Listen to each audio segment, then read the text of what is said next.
Good morning. It is Wednesday. Welcome on into Let's Bet It. Lauren Jabbar here with Jared Smith. It is presented by our friends at Superbook Sports. Gerard, we are halfway through the week. One more day until week 17 of the NFL football season. How are you feeling as we're gearing up for New Year's Eve? Feeling good. Everything's great here in Vegas. Dog's feeling good. How about yourself? I'm good. I'm home now for like 4 days. I'm so excited. We have a Nice. game tonight against the Nets, another one in a couple days against the Lakers here on New Year's Eve. So it's going to be a nice little stretch of home cooking before heading out to Love the that. West Coast, You your deserve it. coast, next week.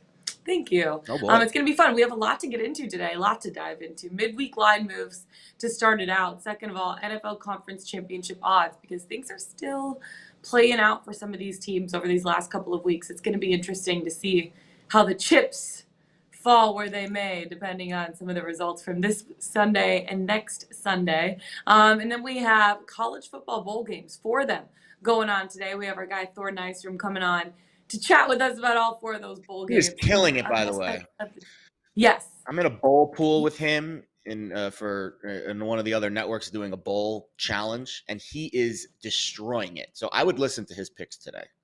Just Yeah, I'm basing my best saying. bet off of off of his best bet. That is 100% for sure. And Yeah. then we'll talk about our best bets, which mine is going to be Thor's. So kind of piggybacking off of him a little bit. So without further ado, Smart. let's get right Very into it. smart. Let's bet it. Midweek line moves. First of all, the Dolphins taking on the Patriots this week. The Dolphins right now skidding a little bit in the stretch run. That line flipped from the Dolphins laying 1 point to now New England laying 2.5 points. And I know, Jared, this probably has a lot to do with the status of Tua Tagovailoa. What do you think the league is going to do with him being in the concussion protocol for the third time this season? I mean, I'd be shocked if he played. Yeah. Um, I think the market told us that it's kind of an interesting situation because the line's now flipped to 3, which is, I think that's fair. It was Dolphins -2 when we wrote, I wrote up early birds over the weekend, and I was like, oh Mm-hmm. well, Dolphins a road favorite in New England. That's interesting. And then the Tua news hits Monday morning. The line flips basically 4 points. And I know, again, we've discussed this when it goes from -2 to +2 and it stays in between that Yeah. range of key numbers. It's not a huge win probability shift. So even though it is 4 points and you're like, wow, the line moved 4 points, it's not like it's moving from 2 to 5 or 6. That Mm-hmm. is a massive win probability shift, much bigger than -2 to +2. But the part that was intriguing for me was the total only dropped a point. So they're telling you that Tua to Bridgewater is worth 4 points on the spread, but only 1 point on the total. And again, the win probability shift from -2 to +2 isn't significant, and the total dropping only a point, I think, is the real indicator of how the market feels going from Tua to Teddy. Mm-hmm. Meaning not as big of a shift as maybe we think. And maybe Teddy gives them the best chance to win this week based on what we've seen from Tua over the last few weeks. So, very intriguing market move here. I don't know how I would play this yet. I think I'm still in a holding pattern myself. I kind of hope the Patriots win for the Jets' playoff hopes because then the Jets play the Dolphins next week, and then if the Jets beat the Dolphins next week, they would be in the playoffs. But that's a personal choice. I think at 3, I think Miami would rise to the level of a bet for me, but we're not quite there yet. So let's see how the next couple of days shake out. Maybe when the news finally gets confirmed, we'll see that final push to 3, and Yeah. that's where maybe we'll see some value with Miami. Yeah, it's going to be interesting to see how that line plays out. Another one that you talk about within that minus the flipping the line of -2 to +2. The Jets taking on the Seahawks right now. The Seahawks were laying 1.5. Now the Jets are laying 1.5. Probably this has to do with Mike White playing most likely, would you say? 100%. And again, it's kind of funny because this is another one that the side and total are kind of telling you two Yeah. different things. So we see the line move, and I'll be honest, it kind of moved back towards Seattle today. So I think that tells you that maybe the Mike White news a little bit overstated. So it was a pick 'em. Yeah. Jets were almost an underdog in the game, and then it flips to the Jets being a 2.5 point favorite. But the total actually dropped from 44.5 to Wow. 44, which is a big drop. We've talked about that key total of 44, and then it continued to drop 43.5. Now we're seeing 42.5. So even though Mike White confirmed as the starter, the Jets become the favorite, the total actually dropped. And I don't know what that means, because you would think it would go in the opposite direction. The only thing that I can think of is that maybe Mike White's not worth as much to the point spread as we originally thought. But Zach Wilson was just so bad last Thursday that there really wasn't Yeah. anywhere for it to go but up. However, the total dropping a point I think is intriguing. And we'll dive into I don't want to get into the handicap of the game too much. We'll get into that on Playbook, and I've got some numbers on not only Mike White but Geno Smith and the Jets defense, which I think is gonna play a factor in this game, and how the Jets defend Geno in this offense. And on the other side, if Seattle is able to stop the Jets offense, because their defense has really been trending in a bad direction too. So I think there's a lot of interesting wrinkles with the handicap of this game, but I also think the market move was pretty intriguing. Jets flip to the favorite, and then the total drops through a key number. So again, the Yeah. market's been very fickle this week, and we talked about this Monday. I don't recall a Sunday night to Monday overnight with this much volatility in a long time, maybe all season. So very intriguing week in the NFL early market stage. It definitely is. People are like, oh my God, Mike White is in. They're actually going to score a touchdown. And then the total drops, and Yeah, they're like, maybe they actually won't score a maybe they touchdown. So won't. no one really knows what to expect from the New York Jets this week. But we'll see once it gets to Sunday. Again, we are recording Pickswise Playbook today. That's going to be out either later tonight or tomorrow. Make sure to check out our Twitters. We'll be sure to tweet all those out. Last but not least, we have the Cowboys taking on the Titans. The Cowboys were laying 8.5. Now they're laying double digits. They're laying 10. Titans on a 5-game skid right now. What do you kind of see this shaking up to be about? One-way traffic. I mean, there's just, the Derrick Henry news, and then of Mm-hmm. course just how bad the Titans looked on Christmas Eve. I mean, it was ugly.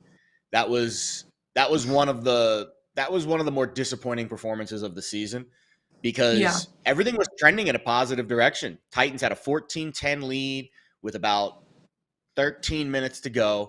They're driving inside Houston territory. Derrick Henry fumbles, Texans score, Malik Willis turnover, Texans score. I mean, it was Mm-hmm. like instantaneous game shift. And this is a Tennessee team that is just absolutely reeling right now. I mean, they have lost Mm-hmm. 5 in a row, and their playoff hopes dangling by a thread. But the irony with all of that, and it holds true for both the Jaguars and the Titans this week, and I think we should absolutely at some point talk about the Jags-Texans game. Maybe not today, but Playbook or maybe later this week, because I think that game is also fascinating. Yeah. And I'm writing that game up for the site too, so I'll have plenty of information about it. But I think I don't know what I would do if I was Doug Peterson or Mike Vrabel this week, because neither of these games mean anything. Both Mm-hmm. teams, Jaguars, Titans, can win, lose, or draw, and all that matters is next week's game between those two teams. So my guess is you see a lot of personnel either resting, or you see vanilla, like cupcake at the Yeah. store vanilla game plans from both. Because why are you putting anything on tape? Why are you extending yourself? Why are you risking anything, considering next week's game is the season? This week's game is literally an exhibition compared to what needs to take place next week. So very intriguing game theory happening this week, with the Titans playing Thursday. We'll see what their result is, and then the Jaguars get Yeah. to absorb that and then play on Sunday with no meaning behind either game. So very fascinating stuff this week. And the Jaguars Titans game was another one of those games that moved significantly from 5.5 to 4.5, and I think I'm seeing some 4s now. So just some very fascinating things in the market this week because of the situations baked into each game. A lot of teams need to win to make the postseason this week. Both the Jags and the Titans don't need to win, lose, or tie to make the postseason. It all comes down to Doesn't matter. week 18, which is going to be extremely interesting. Let's get into some conference odds before we bring in Thor talk about our 4 college football games today. There's 2 weeks left in the regular season right now, Jared. NFL, AFC, right now, the chances to win, the Bills are sitting at plus 185, Chiefs at 2-1, Bengals plus 3, wow, numbers, plus 345.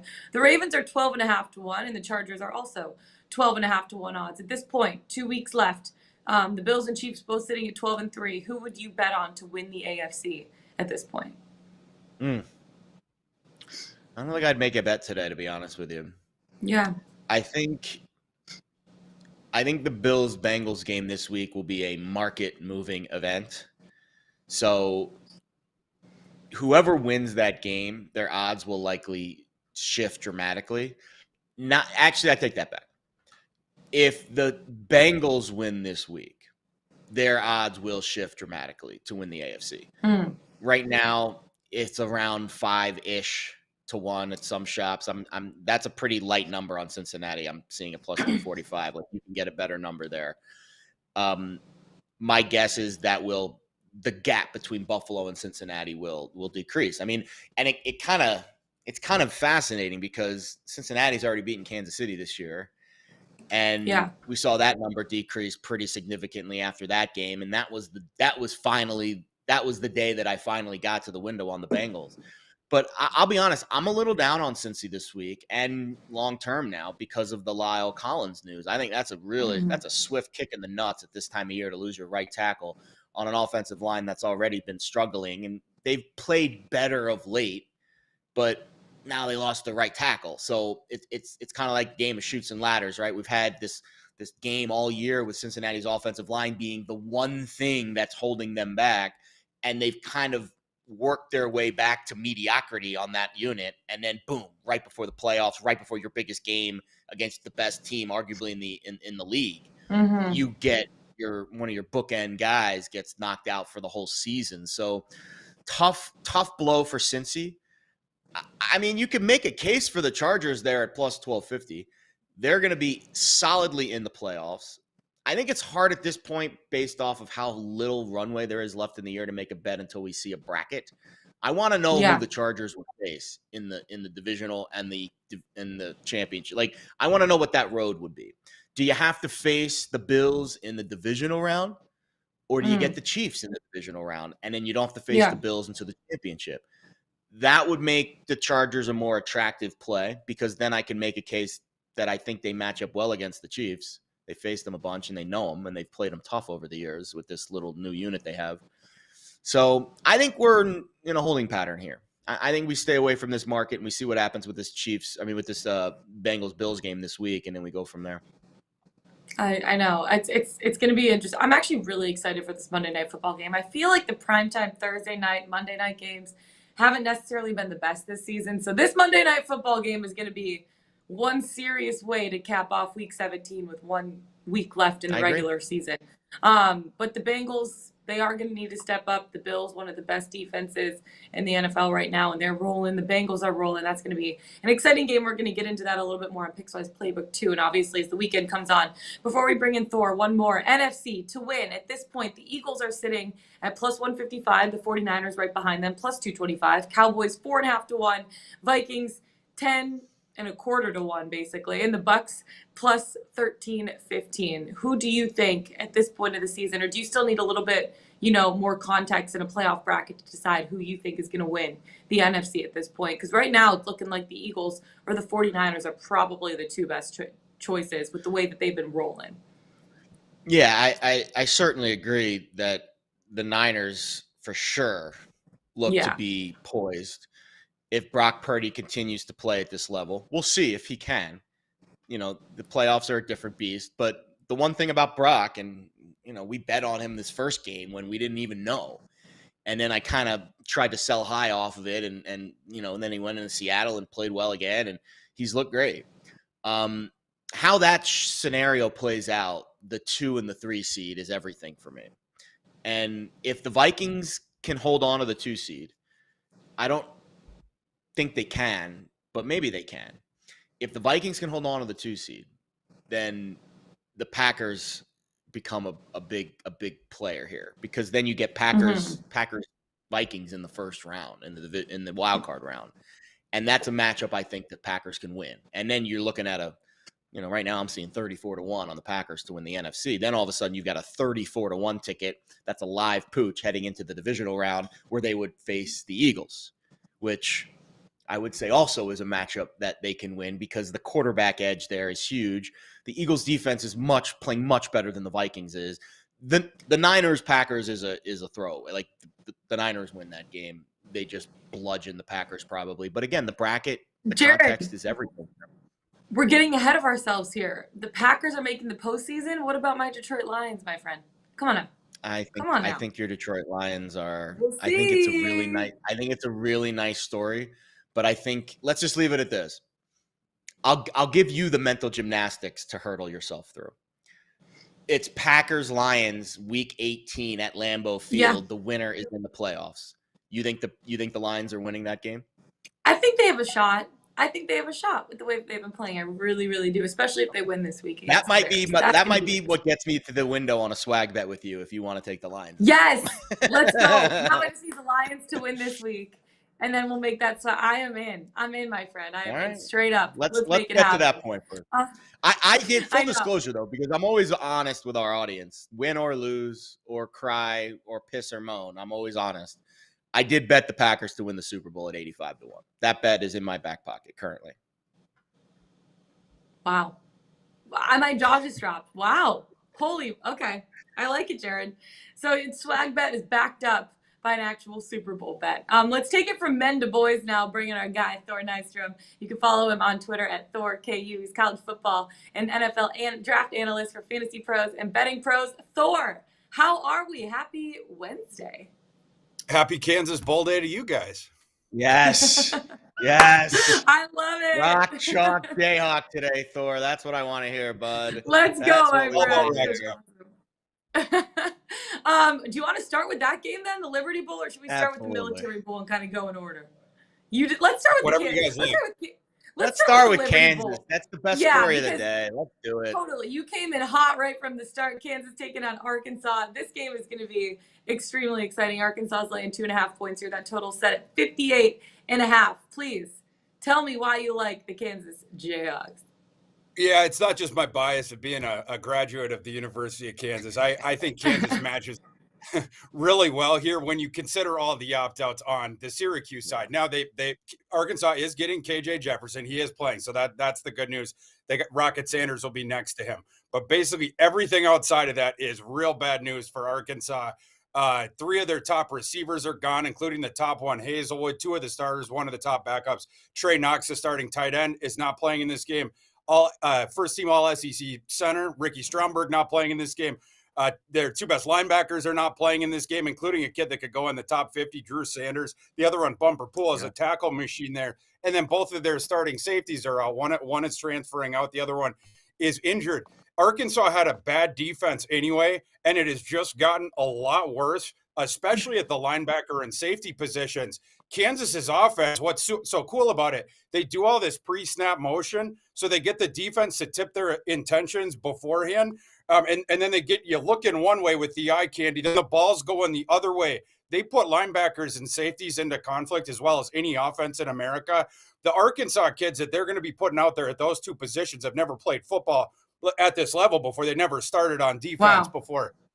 Multiple guys. And then the guys coming in off the bench, you're going to be seeing walk-ons, special teamers, and different stuff like that. I do think Arkansas will put up some points on the Kansas defense as well, but I think Kansas is dropping over 40 points on Arkansas in this game. I love Kansas in this game. Certainly, I'll take the 2.5 points. I have several tickets on Kansas, including money line. Kansas is winning this game outright. Yeah, I certainly agree. That's probably at 3. It's a fantastic bet. At 2.5 now, it's still a decent bet. And the money at 2.5, I would just take the money line. I think. It's kind of interesting because I think UCF's kind of in the same boat, Thor. And I looked through UCF's opt-out list today. It's literally the entire freaking team, including their best players on both sides of the ball. Their best offensive player, Ryan O'Keefe, the wide receiver, and on defense, Jeremiah Jean-Baptiste, the linebacker. But, I mean, I can keep going down the list. The one thing I think is positive for the Knights at least based off of the line movement this morning, and I'm just speculating here, it's gone from UCF plus 3.5 to now plus 3. And my guess is that's because John Reese Plumlee, who's injured, not transferring, might be playing. What's your thought on Duke UCF? This is an early game in Annapolis, Maryland, cold conditions for UCF traveling north. Duke's not exactly a cold weather team either, but they're at least all compactually, all compact with their team, whereas UCF is probably pretty fractured right now with who's playing. I like how you set that up because there are a lot of similarities between Kansas and Duke. And ironically, those two teams played in September when they were undefeated. Yes. College game. I actually thought about going to Lawrence for that game. Ended up coming a couple weeks later for the TCU game. I like Duke in this game quite a bit. I faded UCF successfully multiple times at the very end of the season. The difference between UCF in September and October and then the UCF that you saw in November, especially the latter part of it, was John Rice Plumlee got all sorts of nicked up. There was 3 different injuries at the beginning of the month. It was a concussion, then it was a shoulder problem, then it was a hamstring thing. And Gus Malzahn, he said that Rice Plumlee's been dealing with the hamstring thing since the start of November, even though we didn't hear about it until the end of November. I don't know if John Rice Plumlee's even physically able to have kicked that hamstring issue by now, but John Rice Plumlee has either not played in or not finished 5 of the last 6 UCF games. They had a good backup quarterback before, a kid named Mikey Keene, who wasn't nearly the runner, but was actually a better thrower than Plumlee. He's gone. He transferred to Fresno State. So you're going to see this Castellanos kid, if and when Plumlee gets yanked out of this game for injury, their third-string quarterback. He was bad the last time that we had to see him. We got to see him in the finale because Keene wanted to retain his red shirt, and he couldn't play in one more game and still keep it. This Castellanos kid is not ready to be on the field yet. Duke, they have a multiple offense where they can do both things, efficient passing, very good at running, though. We've seen this over and over with the UCF run defense. They're okay with the efficiency stuff, more or less, but they get nicked for way too many explosive runs. It's one of the reasons why I love Tulane against them in the AAC title game. Duke hits the explosive runs a lot in that offense. They're going to be galloping in the open field quite a bit in this game. Duke's going to win this one. Yeah. It's going to be interesting to see how that plays out. I love this day because it is like a random Wednesday and we have 4 bowl games. It's all about the holiday season, right? So let's take it to the Holiday Bowl. Oregon taking on UNC. Oregon yesterday was laying 2 tutties. Now they're laying 13 points, which is still a lot. But that total is set at a whopping 75. Who do you kind of side with in this one, or do you look at more of the total?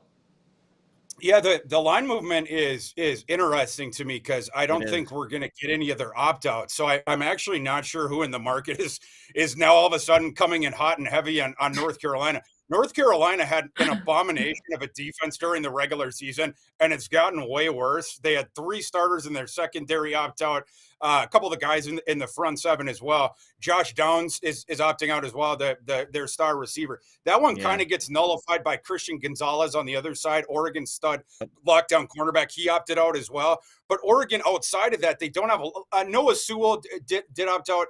But a lot of the other kids that opted out, they were either former starters who had been displaced, Byron Cardwell, I'm looking at you, or ballyhooed kids who didn't feel like they were getting on the field enough, like Dante Thornton and Justin Flo, the linebacker.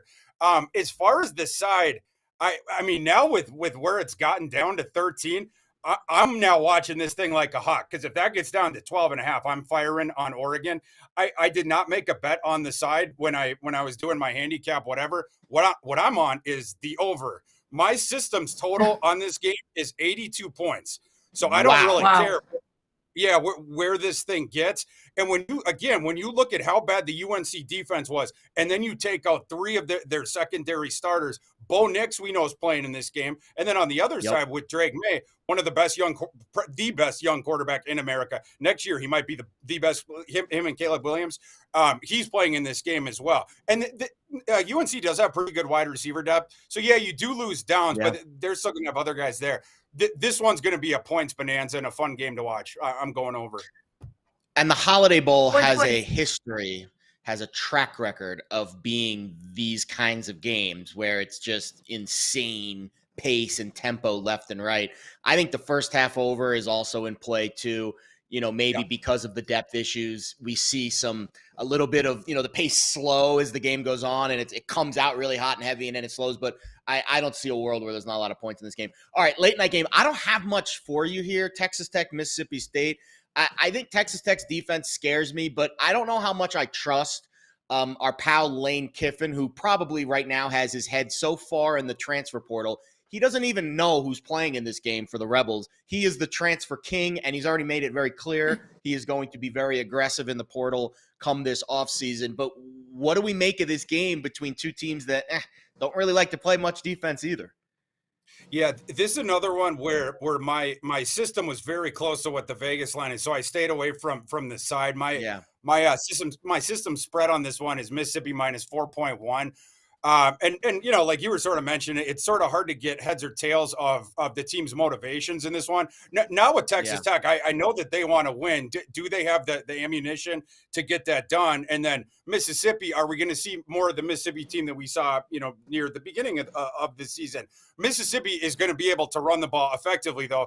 They're one of the most this year. They became one of the most run-happy teams in the Power Five, and one of the most effective ones because they have that devastating 1-2 punch with Judkins and Evans.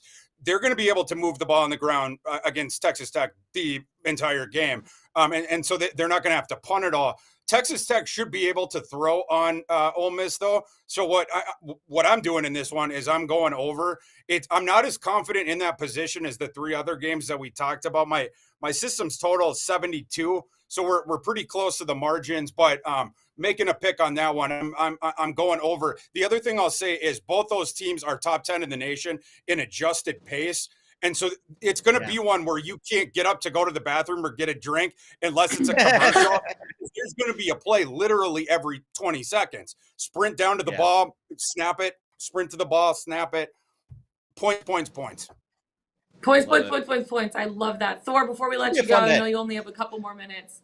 We have a New Year's Eve, 2 games going on that we like to call the college football playoff. One of them is my alma mater in the University of Michigan. Can you just give me a little mini cap of each one of those games, who you think is going to make it out of the playoff into the championship game? Yeah, sure. I'm very confident in Georgia. I think that Ohio State team is an imposter. I honestly, I don't really feel like they just qualitatively deserve to be here, but in terms of resume, it's hard to argue with it. I think they're going to get blasted by Georgia. We already saw them get blasted on their field, embarrassed by Michigan. What's Georgia? They're just a better Michigan. So I don't see much better Ohio State here. Plus, Travion Henderson's not playing in this game. They've had running back depth issues the entire season. They're also going to have them in this game. Obviously, Jackson Smith and Jigba's not playing either. Georgia is more or less at full strength. They're going to smack Ohio State.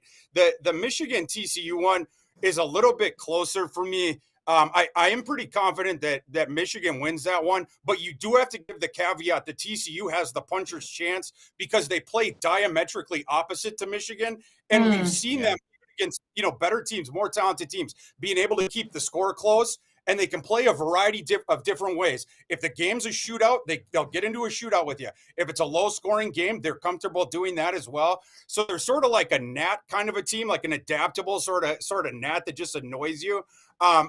With the 7.5 or whatever, I would take the points with TCU. My adjusted line on that game is Michigan minus 4.6. I agree. Perfect. Thor, I know. I like it. I'm just keeping my fingers crossed Michigan wins because I want to go to the national championship game. I want to see them play for a natty champ, baby. Let's go. Good luck to your Kansas Jayhawks today, Thor. We appreciate you for coming on. Let's go, Jayhawks. Rock chalk, guys. Thanks for having me on. Rock chalk. Appreciate you, Thor. That is Thor Nystrom. Make sure to follow him on Twitter at ThorKU. He's college football and NFL draft analyst for Fantasy Pros and Betting Pros. Before we get into our best bets of the day, Gerard, let's talk about Let's Bet It, presented by our friends at Superbook Sports. Pile up the wins, pile up the money with our friends at Superbook. Right now, the best betting app from Las Vegas, giving you free money every week you make a bet. Just place a $50 bet each week with Superbook, and they'll give you a $5 bonus up to $50 for betting each week afterwards. So if you're in Arizona, Colorado, Iowa, Nevada, New Jersey, or Tennessee, download the Superbook Sports app or visit superbook.com to get your streak started today. From superbook.com to Pickswise.com. 3-star plays of the day, Gerard. We got any today? I'm assuming we do with all the bowl games going on. Of course. No bowl games, but plenty of college hoops.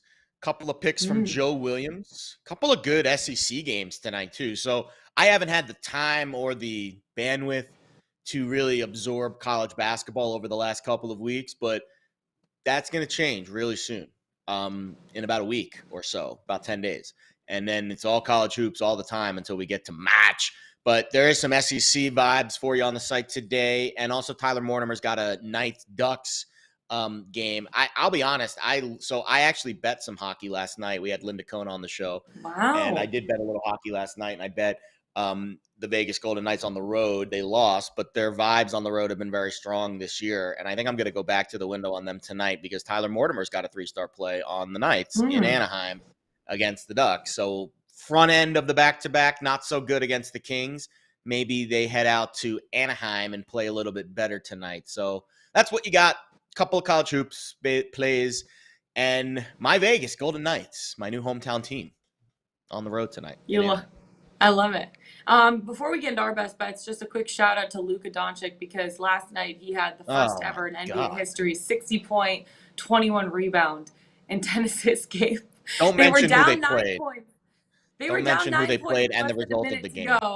Luka ends up tying it up at the end, pushes it to overtime. 60 points, 21 rebounds, and 10 assists. And then he also had an all-time quote at the end of that, too.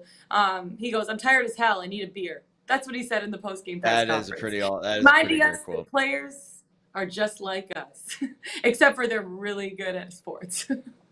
And we just are really good at talking about them. They're just like us, except they're 7 feet tall and can fly through the air like a jetliner. Literally. And score 60 points, make 21 rebounds, and 10 assists in the same night as well, which is wild. That was probably the worst loss in my recent Knicks memory. I don't even know how they lost. I can't believe they lost that game. The Knicks are I don't even know. The Knicks, I've blocked out any emotion from the Knicks even more than I block out emotions from the Jets. That's how ugly it's been for my Knicks fandom over the last 2 decades or so. Sorry about that. That stinks. Okay. You know what? They're playing decent this season. That was just a Luka show. That was wild. But all right, let's get into our best bets. Who do you got for today? We'll get bounced in the first round of the playoff. Yeah. Again. Who do you got for your best bet?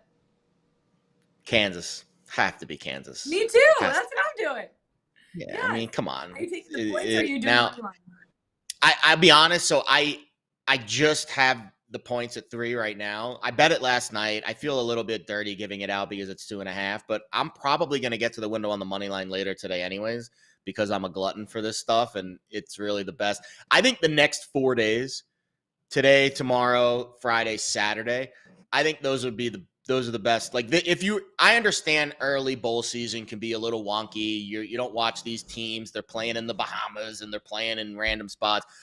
We're past that now. Like the next 4 days are the prime cut, the Wagyu beef. We're in the right? meat and potatoes, if you will.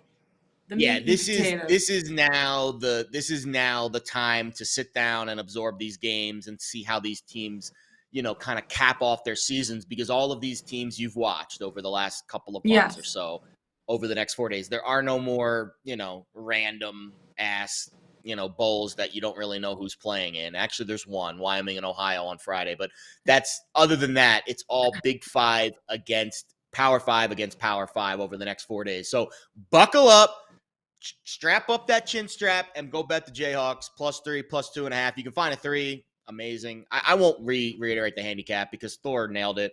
But in reality, this is just the best motivational spot, perhaps, of the entire bowl season. Arkansas's entire team is decimated. And then the one thing we didn't mention during Thor's spot, this is the first bowl game for the Kansas Jayhawks since the 2008 Orange Bowl. It has been a minute.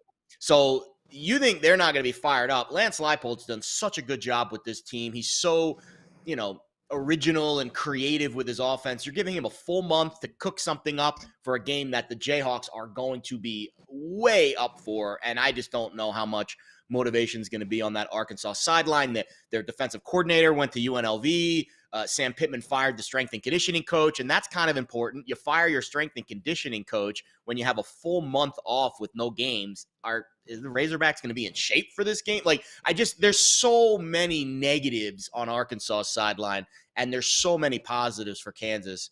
It's one of the easiest decisions, I think, all of bowl season for this one.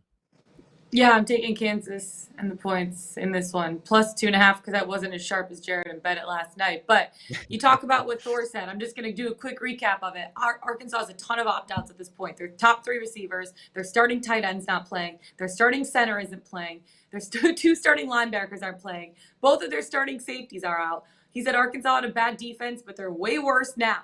And their starters that are playing in those positions have never played college football before in those positions. So Kansas, he said, is going to drop around 40 points. I totally agree with him on this one. I'm taking the KC, the Lawrence Jayhawks. They are not in Kansas City. They are in Lawrence. But I am taking Kansas City. Kansas. God, we're talking way too much NFL and not enough Kansas Jayhawks. I'm taking the Rock Chalk Jayhawk KU. Also the motivation factor, like you said, they haven't been in a bowl game since 2008.